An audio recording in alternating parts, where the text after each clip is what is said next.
Go after means पीछा करना, पाने की कोशिश करना. Example, he went after his goal. वह अपने लक्ष्य के पीछे गया. Go ahead means आगे बढ़ना, जारी रखना. Example, you can go ahead with your work. तुम अपना काम जारी रख सकते हो. Go away means दूर हो जाना, चले जाना.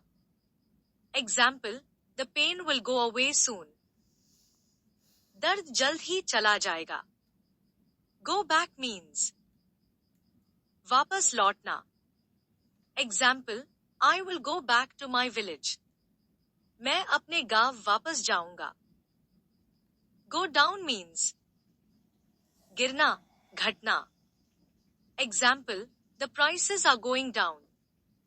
कीमतें गिर रही हैं. Go in means अंदर जाना. Example, she went in without knocking.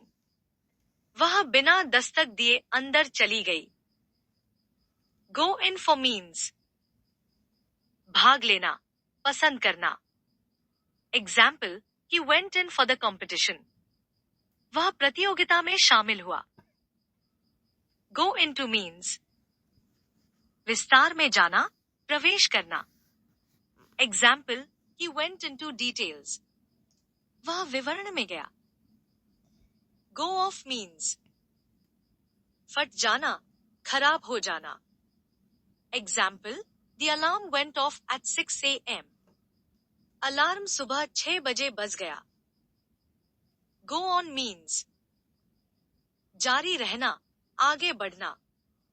Example, the meeting went on for hours. बैठक कई घंटों तक चली. Go out means बाहर जाना, बुझ जाना.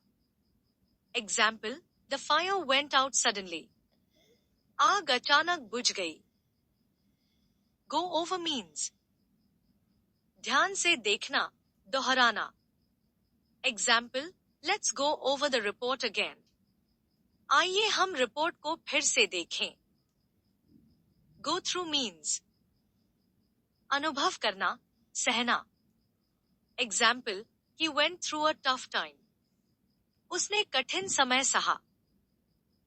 Go by means गुजरना, बीत जाना.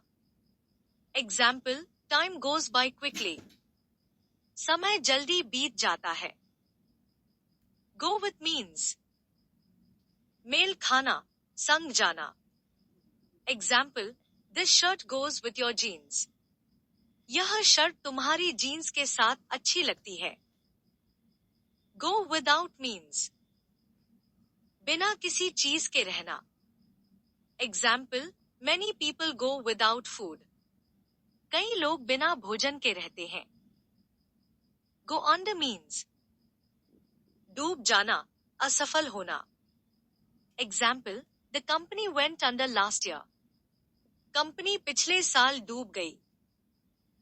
Go up means बढ़ना, ऊपर जाना. Example, the rent is going up every year. किराया हर साल बढ़ रहा है.